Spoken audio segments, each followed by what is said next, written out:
दर्शक बंधु प्रभु जीशुख्रीष्ण बहुमूल्य नाम आपण को नमस्कार जणाई आज पथ प्रदर्शिका कार्यक्रम को स्वागत करुअछि।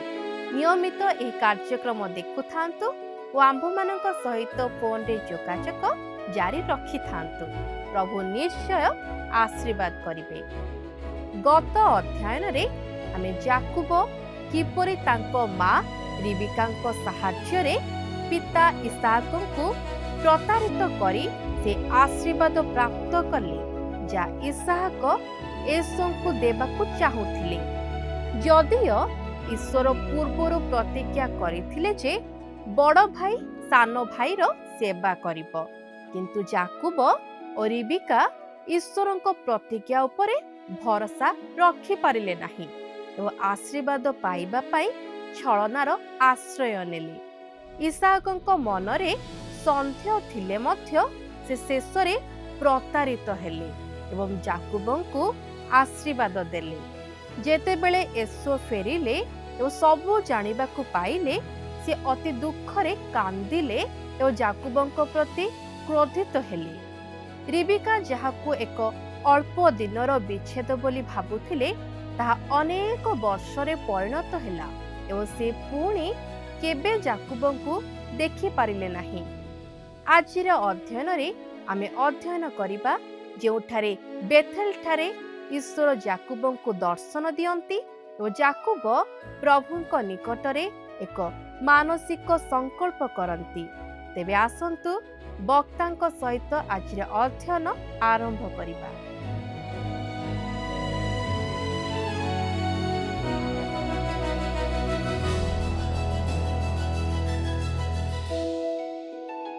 ख्रीष्टरे प्रिय दर्शक बंधु नमस्कार। आज आमे आउ एक नुआ अध्याय को अध्ययन करने जीवा। ताहा हेला आदि पुस्तक 28 अध्याय। पूर्व अध्याय आमे देखिथिलु जे याकूब एपरी एक जघन्य कार्य कले जहा जणे मनुष्य पक्षे करिबा अत्यंत निंदनीय। से यह निज मां को निर्देश रे करिथिले। केतेक समय लोके निजर खराब व्यवहार पाई एही बहाना दियंती जे पिलादिने सेमानक मां सेमानकु भल पाउनथिले। विश्वास करंतु याकूब एपरी कहि पारिबे नाही, कारण याकूबଙ୍କୁ बहुत भल पाउथिले ओ अति गेल्हा करी तांकु बिगाड़ी दिया जाइथिला। जेतेबेले तांकु एक असम्मानजनक काम करिबाकु कुहागला से ताहा कले। से निज भाईଙ୍କ ठारू तांकर जन्मगत अधिकार चोरी करी नेइथिले। जन्मगत अधिकार आगरु तांकर ही थिला। तांको पितांको ठारू आशीर्वाद पाइबा पाई किछि करिवार आदौ आवश्यक नथिला। अब्राहम इसाकଙ୍କୁ आशीर्वाद देई नथिले, ताहा ईश्वर देइथिले। ईश्वर ही याकूबଙ୍କୁ देइथिले। एथिपाई ईश्वर तांको सहित न्याय विचार करिवे ओ तांको फलाफल निश्चय भोगिबाकु हेबो। रिबिका एबे जो योजना विषय चिंता करिछंती ताहा ग्रहणयोग्य एवं युक्तियुक्त मने हेउछि। एही परिस्थिति रे हुए तो एहा ही ठीक पदक्षेप थिला। से इसाकଙ୍କୁ एहा जणाइले नाही जे याकूबଙ୍କୁ तांको भाई एसोंको क्रोधरु रक्षा करिबा पई निज भाईଙ୍କ पाखकु पठाइबाकु चाहंती, किंतु से एपरि कहिले याकूब सेठाकु जाई निज परिवार मध्यरु जणे कन्या को पत्नी भावरे चयन करि पारिबे। एही पर्व रे आमे देखिबा जे याकूब निज घर छाड़ी यात्रा करूछंती। से बेथेल रे पहुंचुछंती जेउठारे परमेश्वर तांकु दर्शन देउछंती एवं अब्राहम को सहित करिथिबा सेही नियम याकूबଙ୍କ ପାଇଁ निश्चित करूछंती। आदि पुस्तक 28 पर्व तार 1 पदरे लेखा अछि। अनंतर इसाक याकूब को डकाई आशीर्वाद कले एवं एही आज्ञा देई ताहाकु कहिले, तुम्भे किणान देशर कौनसी कन्या को विवाह करिवो नाही। पुरातन नियम रे आमे देखिबाकु पाऊ जे परमेश्वर चाहंती नाही कि जणे धार्मिक व्यक्ति जणे अधार्मिक व्यक्ति को विवाह करंतु। आदि पुस्तकर 6 पर्वरे लेखा अछि, परमेश्वरंकर पुत्रगण मनुष्य मानकर कन्यागण को रूपवती देखि एहा विश्वास करिबा पई एहा ही कारण। सेथर अर्थ हुए तो सेथकंकर धार्मिक वंशावली कईनंकर अधार्मिक वंशावली सहित विवाह बंधनर ଆବଦ୍ଧ ହେବା ବିଷୟରେ କହେ। ଶେଷରେ ଏହାର ପରିଣାମ ସ୍ୱରୂପ ଜଳପ୍ଳାବନ ରୂପକ ବିଚାର ଆସିଲା, ଯେଉଁଥିରେ କେବଳ ଜଣେ ମାତ୍ର ଧାର୍ମିକ ବ୍ୟକ୍ତି ନୋହ ବଞ୍ଚି ରହିଥିଲେ। ଅବିଶ୍ୱାସୀମାନଙ୍କ ମଧ୍ୟରେ ବିବାହ ସବୁବେଳେ ଅଧାର୍ମିକତା ଆଡ଼କୁ ନେଇଯାଏ। ମୁଁ ଏହାକୁ ସତର୍କବାଣୀ ଭାବରେ କହୁଛି। ମୁଁ ଜାଣେ ଯେ ଆମେ ଏପରି ଏକ ସମୟରେ ବଞ୍ଚୁଛୁ ଯେଉଁଠାରେ ଯୁବପିଢ଼ି ଜଣେ ବୃଦ୍ଧ ପ୍ରଚାରକଙ୍କଠାରୁ ପରାମର୍ଶ ନେବାକୁ ପସନ୍ଦ କରନ୍ତି ନାହିଁ। ସେମାନେ ଭାବନ୍ତି ଯେ ବର୍ତ୍ତମାନ ଯୁଗ ବିଷୟରେ ସେମାନେ କ'ଣ ଜାଣିଥିବେ। ଜଣେ ପାଳକ ଏପରି କହୁଛନ୍ତି, ଯଦି ଆପଣ ସତ୍ୟ ଜାଣିବାକୁ ଚାହାନ୍ତି ତେବେ ଏହି ବିଷୟରେ ମୁଁ ବହୁତ କିଛି ଜାଣେ। ମୁଁ ବର୍ଷ ବର୍ଷ ଧରି ପରାମର୍ଶ ଦେଇଛି ଏବଂ ଅନେକ ଦମ୍ପତିଙ୍କୁ ଦେଖିଛି। ସମସ୍ତଙ୍କ କାହାଣୀ ପ୍ରାୟ ସମାନ। ଜଣେ ଯୁବକ ବା ଯୁବତୀ କହନ୍ତି ଯେ ସେମାନେ ଜଣେ ଠିକ୍ ବ୍ୟକ୍ତିଙ୍କୁ ପାଇଛନ୍ତି ଯାହାଙ୍କୁ ସେମାନେ ବିବାହ କରିବାକୁ ଚାହାନ୍ତି, କିନ୍ତୁ ସେହି ବ୍ୟକ୍ତି ଜଣକ ବିଶ୍ୱାସୀ ନୁହନ୍ତି। ତଥାପି ସେମାନେ ସେହି ବ୍ୟକ୍ତିଙ୍କୁ ବିବାହ କରିବାକୁ ଚାହାନ୍ତି ଏବଂ ବିବାହ ପରେ ତାଙ୍କୁ ପ୍ରଭୁଙ୍କ ନିକଟକୁ ଆଣିବାକୁ ଚାହାନ୍ତି। ମୁଁ ଏତିକି କହିବାକୁ ଚାହେଁ, ହେ ଯୁବତୀ, ଯଦି ତୁମେ ବିବାହ ପୂର୍ବରୁ ତାଙ୍କୁ ପ୍ରଭୁଙ୍କ ପାଇଁ ଜିତି ପାରିନାହଁ ତେବେ ବିବାହ ପରେ ମଧ୍ୟ ତାଙ୍କୁ ଜିତି ପାରିବ ନାହିଁ। ହେ ଯୁବକ, ଯଦି ତୁମେ ବିବାହ ପୂର୍ବରୁ ତାଙ୍କୁ ପ୍ରଭୁଙ୍କ ପାଇଁ ଜିତି ପାରିନାହଁ ତେବେ ବିବାହ ପରେ ମଧ୍ୟ ଜିତି ପାରିବ ନାହିଁ। ପରମେଶ୍ୱର ଜଣେ ଧାର୍ମିକ ବ୍ୟକ୍ତିଙ୍କୁ ଜଣେ ଅଧାର୍ମିକ ବ୍ୟକ୍ତିଙ୍କ ସହ ବିବାହ କରିବାକୁ ନିଷେଧ କରନ୍ତି। ମୁଁ ଶହ ଶହ ଏପରି ଘଟଣା ଦେଖିଛି ଏବଂ ଆଜି ପର୍ଯ୍ୟନ୍ତ ଏପରି ଗୋଟିଏ ମଧ୍ୟ ଉଦାହରଣ ଦେଖିନାହିଁ ଯେଉଁଠାରେ ଏହା ସଫଳ ହୋଇଛି। ଈଶ୍ୱରଙ୍କଠାରୁ ଜିତିପାରିବେ ନାହିଁ। ପରମେଶ୍ୱର ନିଜ ବାକ୍ୟ ମଧ୍ୟରେ ଏହାକୁ ସବୁଦିନ ପାଇଁ ଅଲିଭା ଭାବରେ ଲେଖି ରଖିଛନ୍ତି। ଧାର୍ମିକମାନେ କଦାପି ଅଧାର୍ମିକ ବା ଅବିଶ୍ୱାସୀମାନଙ୍କୁ ବିବାହ କରିବା ଉଚିତ ନୁହେଁ। ଦ୍ୱିତୀୟ କରନ୍ଥୀୟ ତାର 6 ପର୍ବ ତାର 14 ପଦ କହେ, ଅବିଶ୍ୱାସୀମାନଙ୍କ ସହିତ ଅସମାନ ରୂପେ ଯୋଚା ନ ଯାଅ, କାରଣ ଧର୍ମ ଓ ଅଧର୍ମ ମଧ୍ୟରେ କି ସହଯୋଗିତା ଅବା ଅନ୍ଧକାର ସହିତ ଆଲୋକର କି ସହଭାଗିତା। ନୂତନ ନିୟମରେ କୁହାଯାଇଛି ଯେ ବିଶ୍ୱାସୀ ଅବିଶ୍ୱାସୀମାନଙ୍କ ସହିତ ଅସମାନ ରୂପେ ଯୋଚା ନ ଯିବା ନିମନ୍ତେ ଆପଣ କୌଣସି ଅବିଶ୍ୱାସୀଙ୍କ ସହିତ ଗୋଟିଏ ମଞ୍ଚରେ ବସିବା ଦ୍ୱାରା ଅସମାନ ଜୁଆଳିରେ ବାନ୍ଧି ହୋଇଯାଆନ୍ତି ନାହିଁ। ଯେପରି କିଛି ସମାଲୋଚକ ଦୋଷାରୋପ କରି କହନ୍ତି, ପରସ୍ପର ମଧ୍ୟରେ ବିବାହ କରିବା ଦ୍ୱାରା ହିଁ ଆପଣ ସେମାନଙ୍କ ସହିତ ଗଭୀର ଭାବେ ସଂଯୁକ୍ତ ହୁଅନ୍ତି। ପରମେଶ୍ୱର ଏହାକୁ କଠୋର ଭାବେ ନିଷେଧ କରନ୍ତି। ଆଦି ପୁସ୍ତକ 28 ପର୍ବ ତାର 2 ପଦରୁ 4 ପଦରେ ଲେଖା ଅଛି, ଉଠ ପଦନ ଅରାମରେ ଆପଣା ମାତାମହ ବଥୁଏଲର ଗୃହକୁ ଯାଇ ସେଠାରେ ଆପଣା ମାତୁଳ ଲାବନର କୌଣସି କନ୍ୟାକୁ ବିବାହ କର। ସର୍ବଶକ୍ତିମାନ ପରମେଶ୍ୱର ଆଶୀର୍ବାଦ କରି ତୁମକୁ ନାନା ଜନସମାଜ କରିବା ପାଇଁ ଫଳବନ୍ତ ଓ ବହୁପ୍ରଜାବନ୍ତ କରନ୍ତୁ। ଆଉ ଅବ୍ରାହ୍ମଙ୍କ ପ୍ରତି ଦତ୍ତ ଆଶୀର୍ବାଦ ତୁମଠାରେ ଓ ତୁମ ବଂଶରେ ସଫଳ କରନ୍ତୁ। ତହିଁରେ ପରମେଶ୍ୱର ତୁମର ପ୍ରବାସ ସ୍ଥାନ, ଏହି ଯେଉଁ ଦେଶ ଅବ୍ରାହ୍ମକୁ ଦେଇଅଛନ୍ତି ସେହି ଦେଶରେ ତୁମର ଅଧିକାର ହେଉ। ଏହା ଏବେ ସ୍ପଷ୍ଟ ଯେ ଇସାହାକ ବୁଝିପାରିଛନ୍ତି ଯେ ପରମେଶ୍ୱର ଅବ୍ରାହ୍ମକୁ ଆଶୀର୍ବାଦ ଦେଇଥିଲେ। ପରମେଶ୍ୱର ସେହି ଆଶୀର୍ବାଦକୁ ତାଙ୍କୁ ଦେଇଛନ୍ତି ଏବଂ ଏହି ଆଶୀର୍ବାଦ ଏବେ ତାଙ୍କ ପୁଅ ଯାକୁବଙ୍କ ନିକଟକୁ ଯିବାକୁ ଅଛି। ଆଦି ପୁସ୍ତକ 28 ପର୍ବ ତାର 5 ପଦରେ ଲେଖା ଅଛି, ଅନନ୍ତର ଇସାହାକ ଯାକୁବକୁ ବିଦାୟ କରନ୍ତି। ସେ ପଦନ ଅରାମରେ ଅରାମୀୟ ବଥୁଏଲର ପୁତ୍ର ଲାବନର ଅର୍ଥାତ୍ ଯାକୁବ ଓ ଏସର ମାତା ରିବେକାର ଭ୍ରାତା ନିକଟକୁ ଯାତ୍ରା କଲା। ଯଦି ଆପଣ ଏହି ପରିବାରର ଜାତୀୟତା ବିଷୟରେ କହିବେ ତେବେ ଆପଣଙ୍କୁ କହିବାକୁ ହେବ ଯେ ସେମାନେ ସିରିଆର ଥିଲେ, କାରଣ ପବିତ୍ର ଶାସ୍ତ୍ରରେ ସେମାନଙ୍କୁ ସେହି ନାମରେ ହିଁ ସମ୍ବୋଧନ କରାଯାଇଛି। ବେଳେବେଳେ ପ୍ରଶ୍ନ ପଚରାଯାଏ, ଅବ୍ରାହ୍ମ କ'ଣ ଜଣେ ଜିହୁଦୀ ଥିଲେ? ସେ କ'ଣ ଜଣେ ଇସ୍ରାଏଲୀୟ ଥିଲେ? ପ୍ରକୃତରେ ସେ ତାହା ନଥିଲେ। ଯାକୁବଙ୍କ ସମୟ ପର୍ଯ୍ୟନ୍ତ କେହି ଇସ୍ରାଏଲୀୟ ନଥିଲେ, କାରଣ ଯାକୁବଙ୍କ ନାମ ହିଁ ପରେ ପରିବର୍ତ୍ତନ ହୋଇ ଇସ୍ରାଏଲ ହୋଇଥିଲା। ତାଙ୍କର 12 ଜଣ ପୁତ୍ର ହିଁ ପ୍ରକୃତରେ ଇସ୍ରାଏଲୀୟ ଥିଲେ। ଏହି ବଂଶ ଅବ୍ରାହ୍ମଙ୍କଠାରୁ ଆରମ୍ଭ ହୋଇଥିଲା। ସେ ଏହି ଜାତିର ପିତା, କିନ୍ତୁ ଆଶା କରେ ଆପଣ ଅବ୍ରାହମକୁ ଜଣେ ମିଦିଅନ କହିବେ ନାହିଁ। କିନ୍ତୁ ଆଶା କରେ ଆପଣ ଅବ୍ରାହମକୁ ଜଣେ ମିଦିଅନୀୟ କହିବେ ନାହିଁ, ଯଦିଓ ସେ ମଧ୍ୟ ମିଦିଅନୀୟମାନଙ୍କର ପିତା ଅଟନ୍ତି। ଆଦି ପୁସ୍ତକ 28 ପର୍ବ ତାର 6 ପଦରୁ 9 ପଦରେ ଲେଖା ଅଛି, ଅନନ୍ତର ଇସାହାକ ଯାକୁବକୁ ଆଶୀର୍ବାଦ କରି ବିବାହ ନିମନ୍ତେ ପଦ୍ଦନ ଅରାମକୁ ବିଦାୟ କଲେ। ପୁଣି ଆଶୀର୍ବାଦ କରିବା ସମୟରେ ତାହାକୁ ଆଜ୍ଞା ଦେଇ କହିଲେ, ତୁମ୍ଭେ କିଣାନ୍ ଦେଶର କୌଣସି କନ୍ୟା ବିବାହ କର ନାହିଁ। ଆଉ ଯାକୁବ ଆପଣା ପିତାମାତାଙ୍କ ଆଜ୍ଞା ମାନି ପଦ୍ଦନ ଅରାମକୁ ପ୍ରସ୍ଥାନ କରିଅଛି। ଏହା ଦେଖି ଏସୋ ଆପଣା ପିତା ଇସାହାକଙ୍କର କିଣାନ ଦେଶୀୟ କନ୍ୟାମାନଙ୍କ ପ୍ରତି ଅସନ୍ତୋଷ ଥିବାର ଜାଣି ଆପଣାର ଭାର୍ଯ୍ୟାଗଣ ଥିଲେ ହେଁ ଇସମାଏଲ ନିକଟକୁ ଯାଇ ଅବ୍ରାହ୍ମଙ୍କ ପୌତ୍ରୀ ଇସମାଏଲର ପୁତ୍ରୀ ନବୟତର ଭଗିନୀ ମହଲତ ନାମ୍ନୀ କନ୍ୟାକୁ ବିବାହ କଲା। ଯେତେବେଳେ କୁହାଯାଏ ଯେ ଆମେ ଇସମାଏଲଙ୍କ ବଂଶାବଳୀର ଆଲୋଚନା ଶେଷ କରିଛୁ, ସେଥିରେ ଯେପରି କେହି ଭୁଲ ନ ବୁଝନ୍ତି, ବାଇବଲ ତାଙ୍କ ବଂଶାବଳୀର ବିସ୍ତୃତ ବର୍ଣ୍ଣନା କରିନାହିଁ।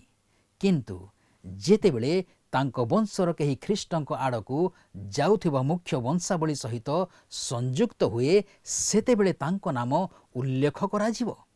ତେଣୁ ଏସୋ ବାହାରକୁ ଯାଇ ଇସମାଏଲଙ୍କ ଜଣେ କନ୍ୟାକୁ ବିବାହ କଲେ। ସେ ଭାବିଲେ ଯେ ଏହା ତାଙ୍କ ପିତାଙ୍କୁ ସନ୍ତୁଷ୍ଟ କରିବ। ଆପଣ ଦେଖନ୍ତୁ ତାଙ୍କର ଆତ୍ମିକ ଦୂରଦୃଷ୍ଟି କେତେ ନ୍ୟୁନ ଥିଲା। ଇସମାଏଲୀୟମାନେ କିଣାନୀୟ ବା ପଲେଷ୍ଟିୟମାନଙ୍କ ପରି ଈଶ୍ୱରଙ୍କ ଦ୍ୱାରା ଅଗ୍ରାହ୍ୟ ହୋଇଥିଲେ। ବେଥେଲରେ ଈଶ୍ୱର ଯାକୁବଙ୍କୁ ଦର୍ଶନ ଦେଲେ। ଆଦି ପୁସ୍ତକ 28 ପର୍ବ ତାର 10 ଏବଂ 11 ପଦରେ ଲେଖା ଅଛି, ଅନନ୍ତର ଯାକୁବ ବେର୍ସେବାରୁ ବାହାରି ହାରଣ ଆଡ଼କୁ ଯାତ୍ରା କଲା। ପୁଣି ସୂର୍ଯ୍ୟାସ୍ତ ହେବାରୁ ସେ କୌଣସି ଏକ ସ୍ଥାନରେ ଉତରି ରାତ୍ରି କ୍ଷେପଣ କଲା। ପୁଣି ସେ ସେହି ସ୍ଥାନର ଖଣ୍ଡିଏ ପ୍ରସ୍ତର ନେଇ ମସ୍ତକ ତଳେ ଦେଇ ନିଦ୍ରା ଯିବା ନିମନ୍ତେ ସେହି ସ୍ଥାନରେ ଶୟନ କଲା। ଯାକୋବ ଯେଉଁ ସ୍ଥାନରେ ପହଞ୍ଚିଲେ ତାହା ହେଉଛି ବେଥଲ, ଯାହାର ଆକ୍ଷରିକ ଅର୍ଥ ହେଉଛି ଈଶ୍ୱରଙ୍କ ଗୃହ। ବେଥେଲ ଜେରୁସାଲେମ ଠାରୁ 12 ମାଇଲ ଉତ୍ତରରେ ଅବସ୍ଥିତ ଏବଂ ଯାକୁବ ଯେଉଁ ଘର ଛାଡ଼ି ଆସିଥିଲେ ତାହା ଜେରୁସାଲେମ ଠାରୁ ପ୍ରାୟ 25 ବା 30 ମାଇଲ ଦକ୍ଷିଣରେ ଥିଲା। ଏହାର ଅର୍ଥ ହେଉଛି ଯାକୁବ ସେହି ପ୍ରଥମ ଦିନରେ ଅତି କମ୍ରେ 40 ମାଇଲ ବାଟ ଅତିକ୍ରମ କରିଥିଲେ। ଆପଣ ଦେଖିପାରୁଥିବେ ଯେ ସେ ଏସୋକଙ୍କ ଠାରୁ କେତେ ଦ୍ରୁତ ଗତିରେ ଚାଲି ଯାଉଥିଲେ।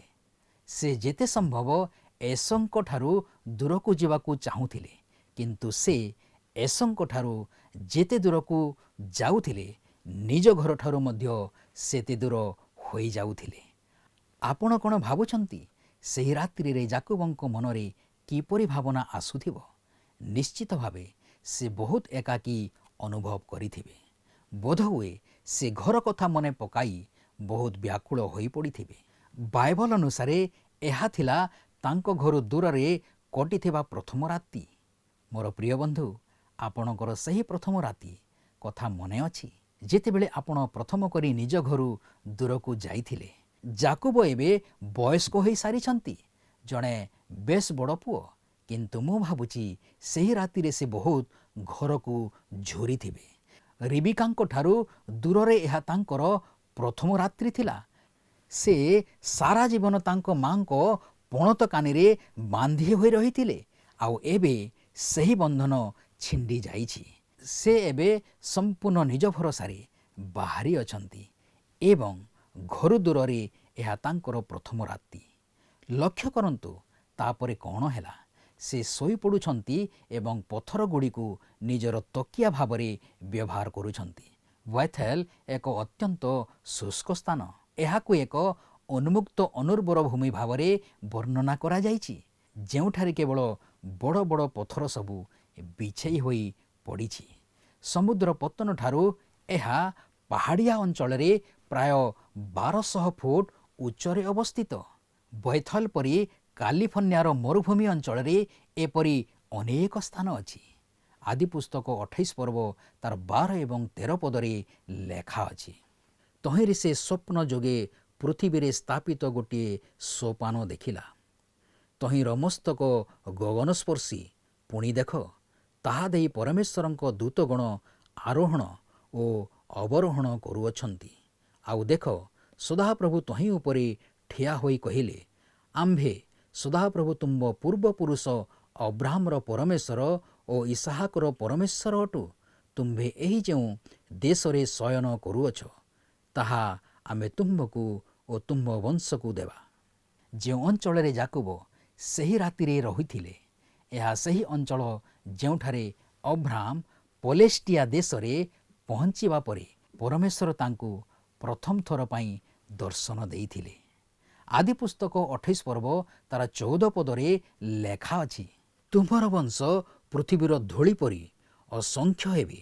ପୁଣି ତୁମ୍ଭେ ପୂର୍ବ ଓ ପଶ୍ଚିମ, ଉତ୍ତର ଓ ଦକ୍ଷିଣ ଚାରିଆଡ଼େ ବୃଦ୍ଧି ପାଇବ। ପୁଣି ତୁମ୍ଭଠାରୁ ଓ ତୁମ୍ଭ ବଂଶଠାରୁ ପୃଥିବୀସ୍ଥ ଯାବତୀୟ ବଂଶ ଆଶୀର୍ବାଦ ପାଇବେ। ଏବେ ପରମେଶ୍ୱର ଯାକୋବଙ୍କୁ ଠିକ୍ ସେହି ସମାନ ପ୍ରତିଜ୍ଞା ଦେଉଛନ୍ତି, ଯାହା ସେ ପ୍ରଥମେ ଅବ୍ରାହମକୁ ଦେଇଥିଲେ। ସେ ତାହା ଇସାହାକଙ୍କ ନିକଟରେ ପୁନରାବୃତ୍ତି କଲେ। ଏବେ ସେ ଏହାକୁ ନିଶ୍ଚିତ କରୁଛନ୍ତି। ପରମେଶ୍ୱର ଯାକୋବଙ୍କ ନିକଟରେ ପୁନର୍ଘୋଷଣା କରୁଛନ୍ତି ଯେ ସେ ନିଶ୍ଚିତ ଭାବେ ଏହା ସଫଳ କରିବେ। ଆଦି ପୁସ୍ତକ 28 ପର୍ବ ତାର 15 ପଦରେ ଲେଖା ଅଛି, ପୁଣି ଦେଖ, ଆମ୍ଭେ ତୁମର ସହାୟ ଅଟୁ। ଆଉ ତୁମ୍ଭେ ଯେଉଁ ଯେଉଁ ସ୍ଥାନକୁ ଯିବ, ସେହି ସେହି ସ୍ଥାନରେ ଆମ୍ଭେ ତୁମକୁ ରକ୍ଷା କରିବା ଓ ପୁନର୍ବାର ତୁମକୁ ଏ ଦେଶକୁ ଆଣିବା।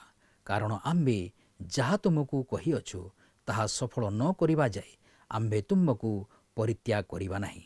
ଆପଣ ଦେଖିପାରୁଥିବେ ଯେ ଜଣେ ଏକାକୀ ଏବଂ ଘରକୁ ଝୁରୁଥିବା ପୁଅ ପାଇଁ ଏହା କେତେ ଆଶ୍ୱାସନାଦାୟକ ଓ ସହାୟକ ହୋଇଥିବ, ଯାହାକୁ ନିଜ ଘର ଛାଡ଼ି ପଳାଇବାକୁ ପଡ଼ିଥିଲା।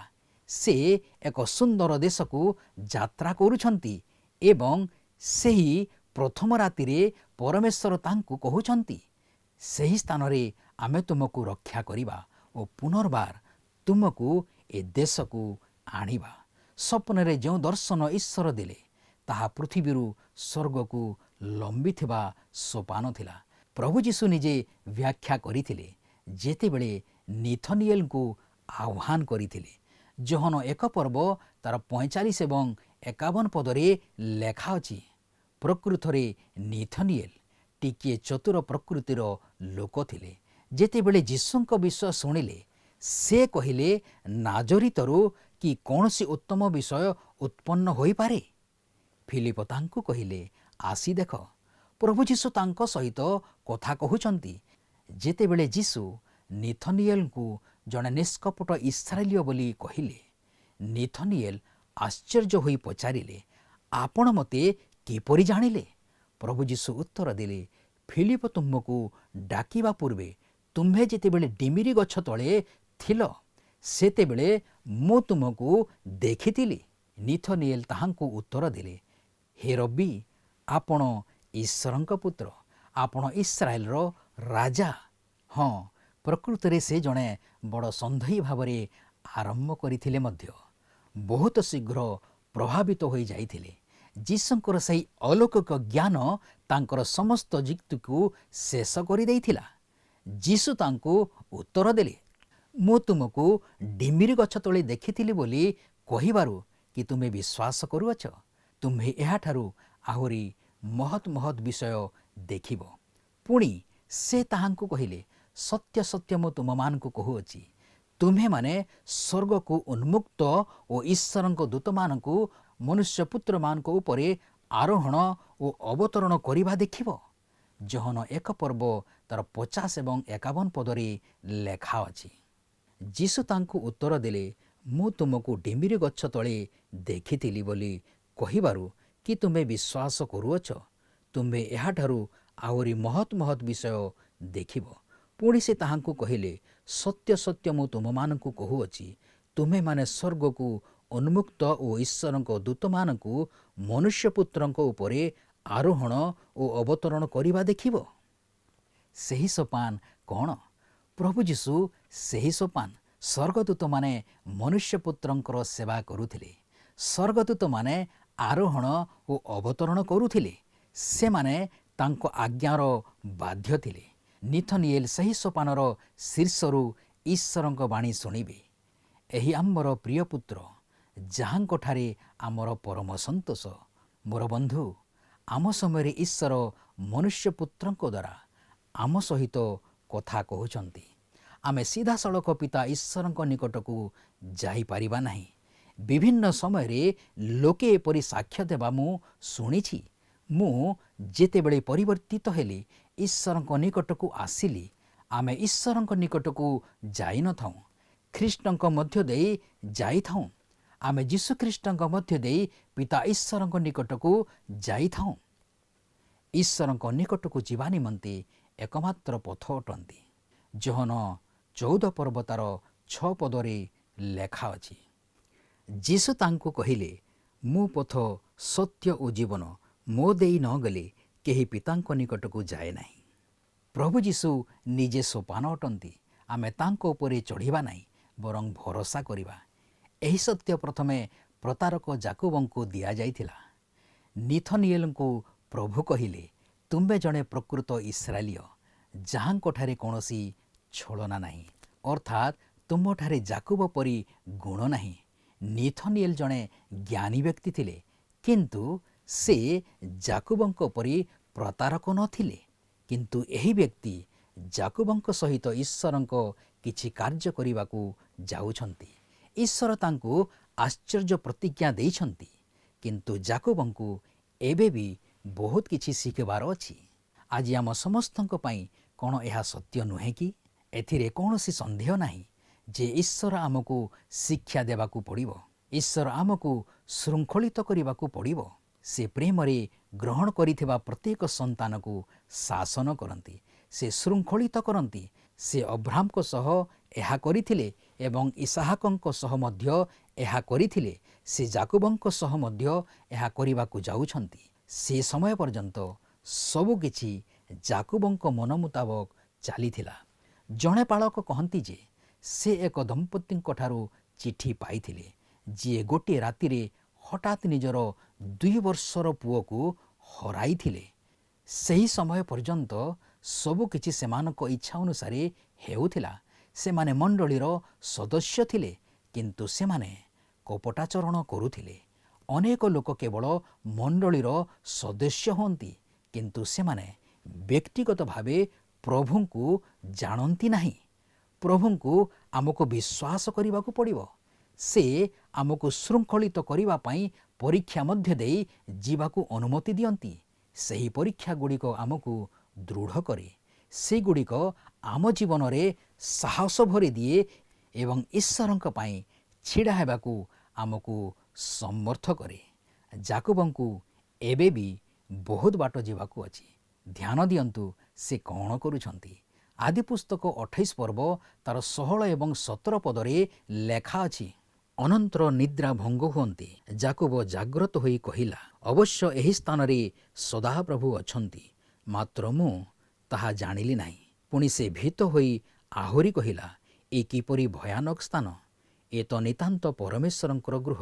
ଏହା ହେଉଛି ଶାସ୍ତ୍ରର ସେହି ଅଂଶ ଯାହାକୁ ପାଳକମାନେ ଅନେକ ସମୟରେ ନୂତନ ଚର୍ଚ୍ଚର ପ୍ରତିଷ୍ଠା ସମୟରେ ବ୍ୟବହାର କରିଥାନ୍ତି। ଏହି ସ୍ଥାନ କେଡ଼େ ଭୟଙ୍କର! ମୁଁ ଭାବୁଛି ଏହା କିଛି ଲୋକଙ୍କୁ ଚକିତ କରିଦିଏ, ବିଶେଷ କରି ଯେତେବେଳେ ସମସ୍ତ ବିଶ୍ୱାସୀ ଏକ ସୁନ୍ଦର ନୂତନ ଗୃହର ପ୍ରତିଷ୍ଠା ପାଇଁ ଏକାଠି ହୋଇଥାନ୍ତି। ପାଳକ ଠିଆ ହୋଇ କହନ୍ତି, ଏହି ସ୍ଥାନ କେଡ଼େ ଭୟଙ୍କର। ତାପରେ ସେମାନଙ୍କୁ ବୁଝାଇବାକୁ ଚେଷ୍ଟା କରନ୍ତି ଯେ ଏହି ସ୍ଥାନ କେବଳ ଯାକୁବଙ୍କ ପରି ଜଣେ ବ୍ୟକ୍ତି ବା ପାପୀ ପାଇଁ ଭୟଙ୍କର, ଯିଏ ଈଶ୍ୱରଙ୍କ ଠାରୁ ଦୂରେଇ ଯିବାକୁ ଚେଷ୍ଟା କରୁଛି। ଈଶ୍ୱରଙ୍କର ପ୍ରତ୍ୟେକ ଗୃହ, ପ୍ରତ୍ୟେକ ମଣ୍ଡଳୀ ଈଶ୍ୱରଙ୍କ ଠାରୁ ପଳାୟନ କରୁଥିବା ଯେକୌଣସି ପାପୀ ପାଇଁ ଏକ ଭୟଙ୍କର ସ୍ଥାନ ହେବା ଉଚିତ। ଏହା ହେଉଛି ସେହି ସ୍ଥାନ ଯେଉଁଠାରେ ଜଣେ ପାପୀ ସେହି ସୋପାନ ମାଧ୍ୟମରେ ସ୍ୱର୍ଗରୁ ପଠାଯାଇଛନ୍ତି, ଅର୍ଥାତ୍ ସ୍ୱୟଂ ଖ୍ରୀଷ୍ଟଙ୍କ ମାଧ୍ୟମରେ ଈଶ୍ୱରଙ୍କୁ ଭେଟିବାକୁ ଏବଂ ତାଙ୍କ ସହ ସମ୍ମୁଖାସମ୍ମୁଖୀ ହେବା ନିମନ୍ତେ ସକ୍ଷମ। ଯେତେବେଳେ ଯାକୁବ ଘରୁ ପଳାୟନ କଲେ, ଈଶ୍ୱରଙ୍କ ବିଷୟରେ ଅଳ୍ପ ଧାରଣା ଥିଲା। ଯେତେବେଳେ ସେ ଘରୁ ପଳାୟନ କରୁଛନ୍ତି, ସେ ଭାବୁଥିଲେ ଯେ ଈଶ୍ୱରଙ୍କ ଠାରୁ ମଧ୍ୟ ପଳାୟନ କରୁଛନ୍ତି। କିନ୍ତୁ ଜାଣିବାକୁ ପାରିଲେ ଯେ ଈଶ୍ୱରଙ୍କୁ ଘରେ ଛାଡ଼ି ଆସିନଥିଲେ, ସେ ଘୋଷଣା କଲେ, ଅବଶ୍ୟ ଏହି ସ୍ଥାନରେ ସଦାପ୍ରଭୁ ଅଛନ୍ତି, ମାତ୍ର ମୁଁ ତାହା ଜାଣିଲି ନାହିଁ। ଯାକୁବ ନିୟମ କରୁଛନ୍ତି।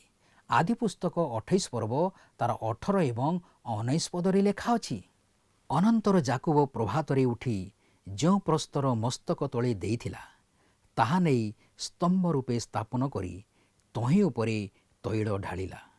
ପୁଣି ସେହି ସ୍ଥାନର ନାମ ବୈଥେଲ, ପରମେଶ୍ୱରଙ୍କ ଗୃହ ରଖିଲା। ମାତ୍ର ପୂର୍ବେ ସେହି ନଗରର ନାମ ଲୁଜ୍ ଥିଲା। ବର୍ତ୍ତମାନ ଯାକୁବଙ୍କ ଠାରୁ ଶୁଣନ୍ତୁ, ତାଙ୍କୁ ଅନେକ କିଛି ଶିଖିବାର ଅଛି। ଏହା ହିଁ ସେଥିର ପ୍ରମାଣ। ଆଦି ପୁସ୍ତକ 28 ପର୍ବ ତାର 20 ଏବଂ 21 ପଦରେ ଲେଖା ଅଛି, ଆଉ ଯାକୁବ ମାନତ କରି କହିଲା, ଯେବେ ପରମେଶ୍ୱର ମୋହର ସହାୟ ହେବେ ଓ ମୋହର ଏହି ଯିବା ପଥରେ ମୋତେ ରକ୍ଷା କରିବେ, ପୁଣି ଆହାର ନିମନ୍ତେ ଅନ୍ନ ଓ ପରିଧାନ ନିମନ୍ତେ ବସ୍ତ୍ର ଦେବେ, ଆଉ ଯେବେ ମୁଁ କୁଶଳରେ ପିତୃଗୃହକୁ ପୁନର୍ବାର ଆସିବି, ତେବେ ସଦାପ୍ରଭୁ ମୋହର ପରମେଶ୍ୱର ହେବେ। ସେ କ'ଣ କରୁଛନ୍ତି? ସେ ଈଶ୍ୱରଙ୍କ ସହିତ କଥାବାର୍ତ୍ତା କରୁଛନ୍ତି, କିନ୍ତୁ ଈଶ୍ୱର ପୂର୍ବରୁ ତାଙ୍କୁ କହିସାରିଛନ୍ତି ଯେ ସେ ତାଙ୍କ ପାଇଁ ଏହି ସମସ୍ତ କାର୍ଯ୍ୟ କରିବାକୁ ଯାଉଛନ୍ତି। ମୁଁ ତୁମକୁ ସୁରକ୍ଷିତ ରଖିବି, ମୁଁ ତୁମକୁ ପୁଣି ଏହି ଦେଶକୁ ଫେରାଇ ଆଣିବି, ମୁଁ ତୁମକୁ ଏହି ଭୂମି ଦେବି ଏବଂ ମୁଁ ତୁମ ବଂଶକୁ ବୃଦ୍ଧି କରିବି। ତଥାପି ଯାକୁବ ପରିସ୍ଥିତିକୁ ବଦଳାଇ ତାଙ୍କ ସହ କଥାବାର୍ତ୍ତା କରୁଛନ୍ତି। ଯଦି ଆପଣ ଏହା କରିବେ, ତେବେ ମୁଁ ଆପଣଙ୍କର ସେବା କରିବି। ଈଶ୍ୱର ଆମ ସହିତ ସେହିପରି କଥାବାର୍ତ୍ତା କରନ୍ତି ନାହିଁ। ସେ ଯାକୁବଙ୍କ ସହିତ ମଧ୍ୟ ସେପରି କଥାବାର୍ତ୍ତା କରିନଥିଲେ। ଯଦି ସେ କରିଥାନ୍ତେ, ତେବେ ଯାକୁବ କେବେ ମଧ୍ୟ ସେହି ଦେଶକୁ ଫେରିପାରିନଥାନ୍ତି। ଈଶ୍ୱର ନିଜ ଅନୁଗ୍ରହ ଏବଂ ଦୟା ଦ୍ୱାରା ତାଙ୍କୁ ସେହି ଦେଶକୁ ଫେରାଇ ଆଣିଲେ। ଯେତେବେଳେ ଯାକୁବ ଶେଷରେ ବେଥେଲକୁ ଫେରିଲେ, ସେ ଜଣେ ଜ୍ଞାନୀ ବ୍ୟକ୍ତି ହୋଇ ଫେରିଥିଲେ। ଆଦି ପୁସ୍ତକ 28 ପର୍ବ ତାର 22 ପଦରେ ଲେଖା ଅଛି, ପୁଣି ମୁଁ ଏହି ଯେଉଁ ପ୍ରସ୍ତର ସ୍ତମ୍ଭ ରୂପେ ସ୍ଥାପନ କରିଅଛି, ତାହା ପରମେଶ୍ୱରଙ୍କ ଗୃହ ହେବ। ଆଉ ତୁମ୍ଭେ ମୋତେ ଯାହା ସବୁ ଦେବ, ତହିଁର ଦଶମାଂଶ ମୁଁ ତୁମକୁ ଅବଶ୍ୟ ଦେବି।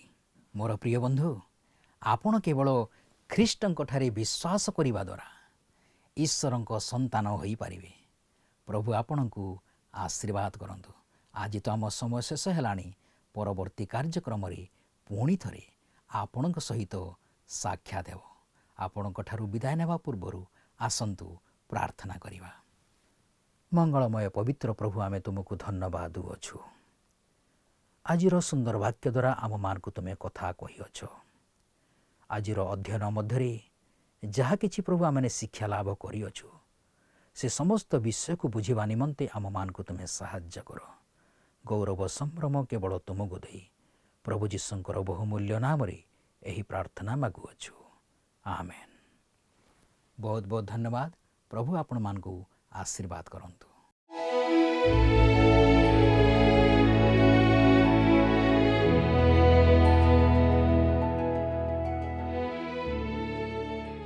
ମୁଁ ଆଶା କରେ ଆଜିର ଅଧ୍ୟୟନଟି ଆପଣଙ୍କୁ ନିଶ୍ଚୟ ଭଲ ଲାଗିଥିବ। ଏ କାର୍ଯ୍ୟକ୍ରମରେ ଆପଣଙ୍କ ମନରେ ଯଦି କିଛି ପ୍ରଶ୍ନ ଥାଏ, ତେବେ ଆମ ସହିତ ଯୋଗାଯୋଗ କରନ୍ତୁ। ଆମେ ଆପଣଙ୍କ ଫୋନ କଲର ଅପେକ୍ଷାରେ ଅଛୁ। ଈଶ୍ୱର ଆପଣଙ୍କୁ ଆଶୀର୍ବାଦ କରନ୍ତୁ। ରହିଲୁ, ନମସ୍କାର। ଗତ ପ୍ରଶ୍ନର ଉତ୍ତରଟି ହେଉଛି ଏ ଲାବନ। ଆଜିର ପ୍ରଶ୍ନ ହେଉଛି ବୈଥଲ ଶବ୍ଦର ଅର୍ଥ କ'ଣ? ଏ ଖାଦ୍ୟ, ବି ସୁରକ୍ଷା, ସି ଈଶ୍ୱରଙ୍କ ଗୃହ, ଡି ଆଶୀର୍ବାଦ। ଏହି ପ୍ରଶ୍ନର ଉତ୍ତର ଆସନ୍ତାକାଲି ସନ୍ଧ୍ୟା 6ଟା ମଧ୍ୟରେ ଅପସନ୍ ମଧ୍ୟରୁ ସଠିକ୍ ଉତ୍ତର ବାଛି ଆପଣଙ୍କ ନାମ ଓ ସମ୍ପୂର୍ଣ୍ଣ ଠିକଣା ସହିତ 9777221415 ଫୋନ୍ ନମ୍ବରରେ SMS କିମ୍ବା ହ୍ୱାଟ୍ସଆପ୍ ଦ୍ୱାରା ଆମକୁ ଜଣାଇବାକୁ ଅନୁରୋଧ। ଯଦି ଆପଣଙ୍କୁ ଆମ କାର୍ଯ୍ୟକ୍ରମ ଭଲ ଲାଗୁଛି, ତେବେ 0444 908129 रे मिस्ड कॉल दे विजय होई परिबे। गत सप्ताहर विजय दर्शक बंधु हेले कंधमालरू स्नेहासिनी प्रधान ओ परिवार।